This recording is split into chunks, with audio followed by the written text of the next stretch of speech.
갑상샘암은 갑상샘 세포가 비정상적으로 증식하여 발생하는 악성 종양인데요. 갑상샘은 목 앞쪽에 있는 나비 모양의 내분비 기관으로 우리 몸의 대사와 에너지 균형을 조절하는 갑상샘 호르몬을 분비합니다. 이 호르몬은 체온 유지, 심장 박동 조절, 신진대사 촉진, 성장과 발달 등 전신 기능에 영향을 미치는데요. 작은 기관이지만 생리적 대사적 중요성이 매우 큽니다. 우리나라 갑상샘암의 특징은 우선 전 세계에서 가장 높은 발생률을 가진다는 점입니다.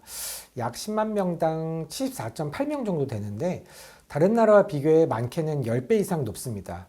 그 이유로는 초음파 검진이 보편화되어 있는 것이 가장 큰 이유이지만 요오드 섭취가 많은 음식 문화와도 관련이 있을 것으로 보고 있습니다. 추가로 갑상선암은 크게 유두암하고 여포암으로 나눌 수 있는데 우리나라는 서양인과 비교해요 압도적으로 유두암이 훨씬 많습니다. 또한 서양인과 비교했을 때 가족력이 더 강하게 나타난다는 특징이 있습니다. 갑상샘암은 유전적 요인과 환경적 요인이 함께 작용합니다. 가족 중 갑상샘암 환자가 있는 경우 발병 위험이 커지는데요. 특히 소아기나 청소년기에 방사선에 노출된 이력이 있는 사람은 성인이 되어 암 발생 가능성이 커집니다. 여성은 남성보다 발생률이 높으며 주로 30대에서 50대에 흔히 발견되는데요. 이외에도 요오드 섭취 불균형이나 특정 환경 요인도 영향을 미칠 수 있습니다. 갑상샘암은 진행이 많이 된 경우를 제외하고는 증상이 거의 없습니다.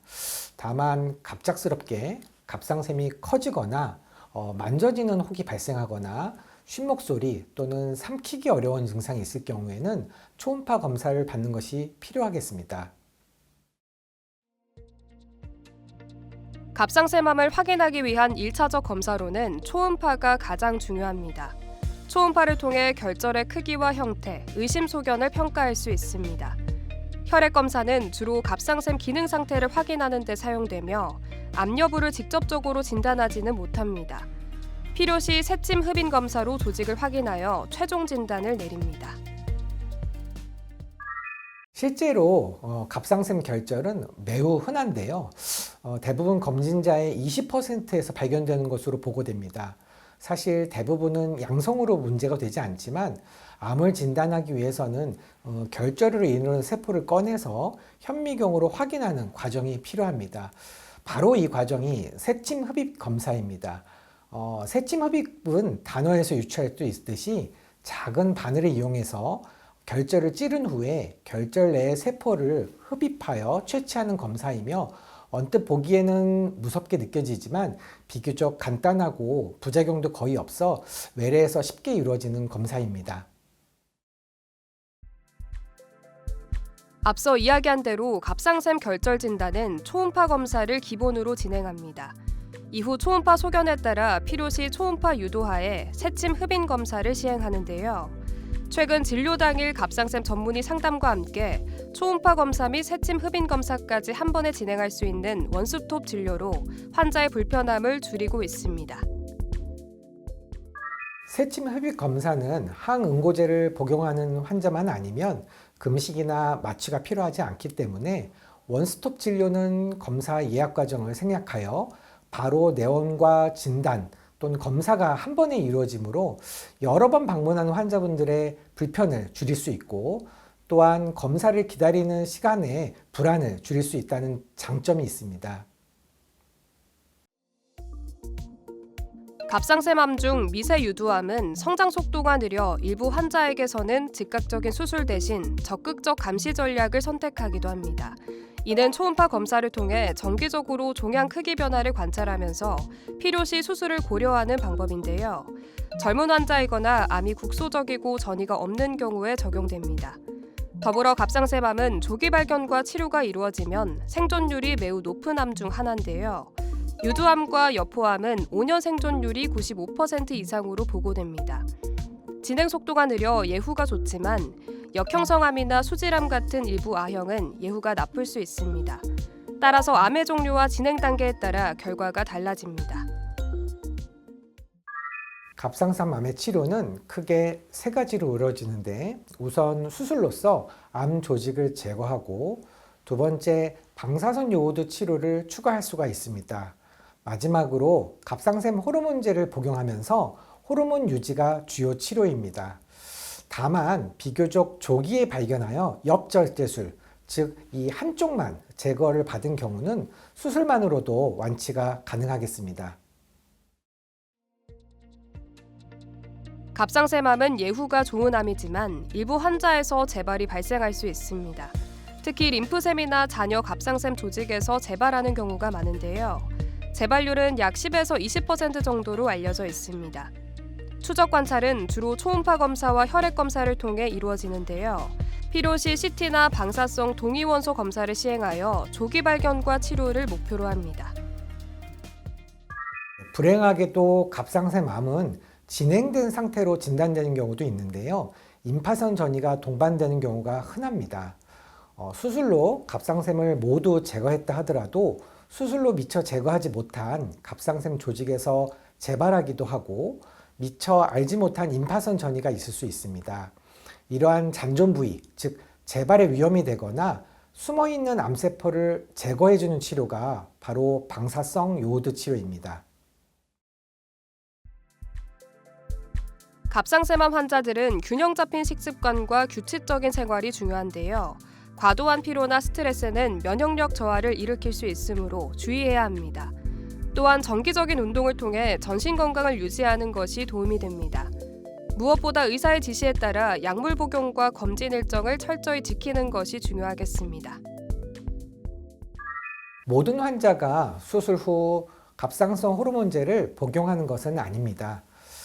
이 부분 절제를 받은 환자분들은 일부만 약제 복용이 필요하고요. 하지만 전부 절제를 받은 환자는 우리 몸에 꼭 필요한 갑상선 호르몬이 부족하기 때문에 평생 약물로 공급을 해줘야 됩니다. 갑상선 호르몬제는 반드시 공복에 복용하셔야 하고 복용 후에는 1시간 공복을 유지하셔야 합니다. 약제를 불규칙하게 먹거나 복용법을 잘 지키지 않았을 경우 갑상선 기능 이상으로 인한 다른 합병증이 발생할 수 있고 또한 갑상선 암을 재발을 촉진시킬 수도 있기 때문에 주의하셔야 하겠습니다. 여기서 잠깐! 잘못된 의학 상식을 바로잡아 건강도 지키고 상식도 키우는 Yes or No. 갑상샘암은 자라는 속도가 느려 착한 암이라는데 사실인가요? 95% yes, 5%가 no입니다. 우리나라의 대부분의 갑상선암은 작은 유두암으로 실제로 자라는 속도가 느려 착한 암이라고 할 수도 있겠습니다. 다만 절대 모든 갑상선암이 느린 것은 아닙니다. 나머지 5%에 해당하는 여포암, 수질암, 역형성암은 자라는 속도가 결코 느리지 않습니다.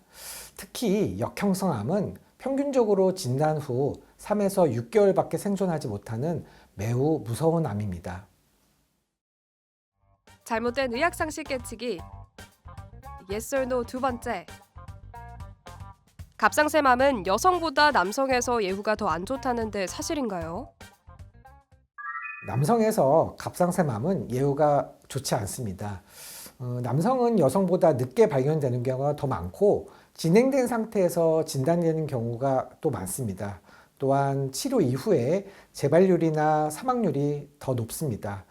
여러 이유가 있을 수 있지만 성별에 따른 호르몬 차이가 있을 수도 있고 아마도 남성이 더 검사를 적극적으로 받지 않아 늦게 발견되는 경우가 원인으로 분석되기도 합니다.